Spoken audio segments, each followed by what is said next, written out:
No part of our planet has been spared the ravages of the COVID-19 pandemic. Pundits have struggled to keep pace with its swift and devastating march, and it has made economic forecasts quite jealous of the mayfly's 24-hour lifespan. Predictions of near-term growth have been mostly obsolete long before the ink on the publications is dry. Certain key prognosticators actually gave up, preferring to wait out the wackiness. Instead of abandoning our efforts, EDC Economics went into perpetual forecasting mode in an effort to stay on top of rapid developments. What does our latest global economic outlook say? Digesting economic developments has basically been a threefold task. Anticipating and reacting to the cordless bungee plunge in critical indicators, incorporating the near-daily deluge of dramatic policy announcements, and tracking real-time data on the coronavirus itself. Information on all three fronts has moved wildly in the few weeks of the pandemic's reign, wreaking havoc with the economic forecasting calendar. Things seem to be stabilizing, but we remain on high alert. COVID's economic mayhem has given rise to a wide variety of recovery paths, usually characterized by a letter of the alphabet.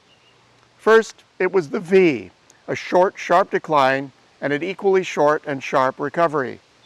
This one's less popular now. Others, including the Fed, favor a U, a sharp drop followed by a pause of varied duration, and then a sharp recovery. Fewer see the dreaded L, a sharp drop followed by a lackluster partial recovery, as a today's outcome.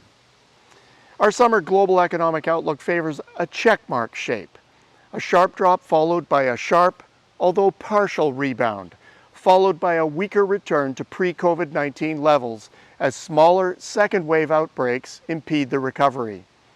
This view still sees world output back to prior levels by the end of 2021.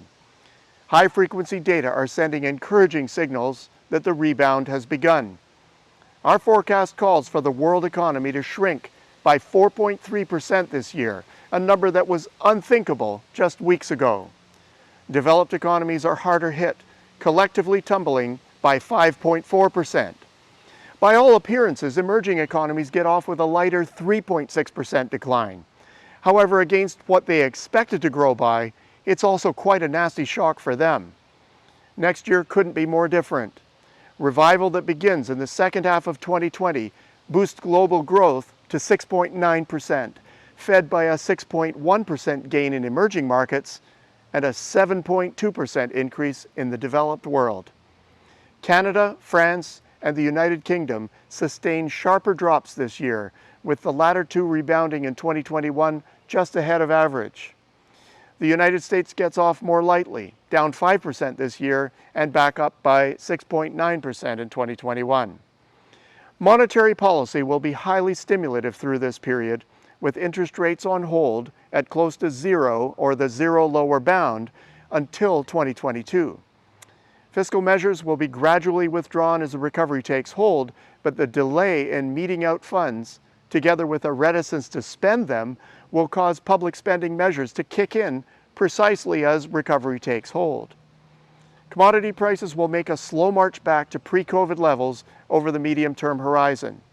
Oil prices will see no rushed rebound, as any price gains will bring sidelined shale and other non-conventional supplies back into circulation. As such, official supply restrictions will not initially lift West Texas Intermediate crude prices much above US $35 per barrel. Metals also face ample supply conditions, and as such, near-term price gains will be muted. Canada's outlook will be one of the weakest among the OECD nations for a number of reasons. Unlike the rest, Canada's consumer and housing markets entered the downturn in a fundamentally weak position. Moreover, our dependence on trade and sectors like autos, aerospace, and oil and gas further weaken our near-future prospects.